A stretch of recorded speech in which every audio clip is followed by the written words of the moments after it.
السلام علیکم ورحمۃ اللہ وبرکاتہ۔ میرے پیارے ویوز، میرے پیارے بھائیوں، میرے پیارے دوستوں، کیا حال ہے؟ امید کرتے ہیں آپ ٹھیک ٹھاک ہوں گے۔ آپ کے اپنے ہی چینل عملیات و تعویذات کے نچوڑ میں آپ کا اپنا بھائی غلام رسول آپ کی خدمت میں پھر سے حاضر ہے۔ تو جی ہاں میرے دوستوں، آج کے اس دور میں ہر بندہ پریشان نظر آتا ہے۔ پھر کسی کو رزق کا پریشانی ہے، کسی کو کاروبار کی پریشانی ہے، کسی کو گھر بار کی پریشانی ہے، کسی کو ازواج زندگی کی پریشانی ہے، یعنی شادی کے مسئلے میں پریشان ہے۔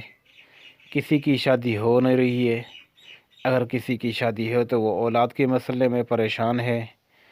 جہاں دیکھو مسائل ہی مسائل، مسائل ہی مسائل، پریشانیاں پریشانیاں، پریشانی ہی پریشانیاں۔ تو میں نے سوچا آپ بھائیوں کے لیے ایک ایسا عمل لاؤں جو بھی بندہ جس پریشانی کے لیے کرے اس کو 100% فائدہ دے۔ تو آج کا جو عمل ہے انشاءاللہ جب آپ کرنے بیٹھیں گے، جو بھی آپ کی پریشانی ہوگی وہ آپ کو پتہ ہے، اور آپ کے خالق کو، آپ کے مالک کو، آپ کے رازق کو پتہ ہے۔ انشاءاللہ وہ آپ کی پریشانی دور ہو جائے گی جب آپ عمل کرنے بیٹھیں گے۔ عمل کے بعد دعا کریں گے اور اس عمل میں آپ کی غائبانہ مدد ہوتی رہے گی۔ تیسرے دن سے مدد شروع ہونا ہو جاتی ہے، تیسرے دن سے عمل اثر دکھانا شروع کر دیتا ہے، اور انشاءاللہ 21 سے 41 دن کے اندر آپ کی جو بھی حاجت ہے، آپ کی جو بھی پریشانی ہے، حل ہو جائے گی۔ عمل یا وظیفہ آپ جو بھی کریں اس میں یہ کوشش کریں کہ آپ نماز کی پابندی کریں، کیونکہ نماز وظیفے کو دگنا اثر کر دیتی ہے، وظیفے کو اور طاقتور بنا دیتی ہے۔ نماز ہر حال میں فرض ہے، کسی بھی صورت پر نماز کی معافی نہیں۔ وظیفہ کریں اور نماز قائم رکھیں تو انشاءاللہ وظیفے کے دوران جو اثر آپ دیکھتے ہیں نماز پڑھنے سے ڈبل فائدہ دیکھیں گے۔ تو عمل نوٹ کر لیں۔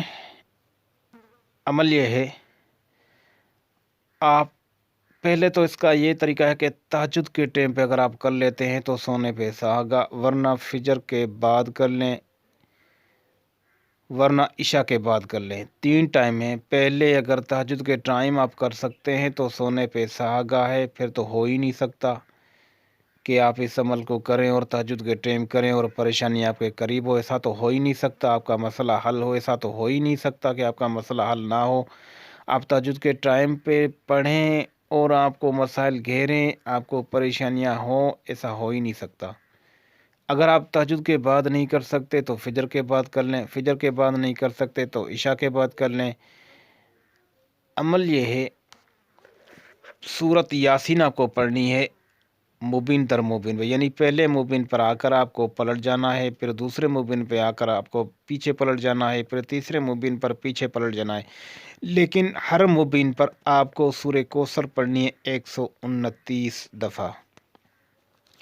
پہلے مبین پر آپ پہنچے، 129 دفعہ سورہ کوثر پڑھی، پھر پیچھے پلٹ گئے، پھر دوسرے پہ آئے 129 دفعہ پھر سورہ کوثر پڑھی، پھر پیچھے پلٹ گئے، پھر تیسرے پہ اس طرح، چوتھے پہ اس طرح، پانچویں پہ اس طرح، 7 مبینوں پر 129 بار آپ کو سورہ کوثر پڑھنی ہے۔ اور سورہ کوثر کے بعد دعا کرنی ہے۔ اول آخر جہاں ہم درود شریف پڑھتے ہیں وہاں آیت کریمہ پڑھنی ہے، لا الہ الا انت سبحانک انی کنت من الظالمین۔ کم از کم ایک تسبیح کی پڑھ لیں، اور پھر جو میں نے سورۃ یاسین کا طریقہ بتایا ہے یہ کر لیں۔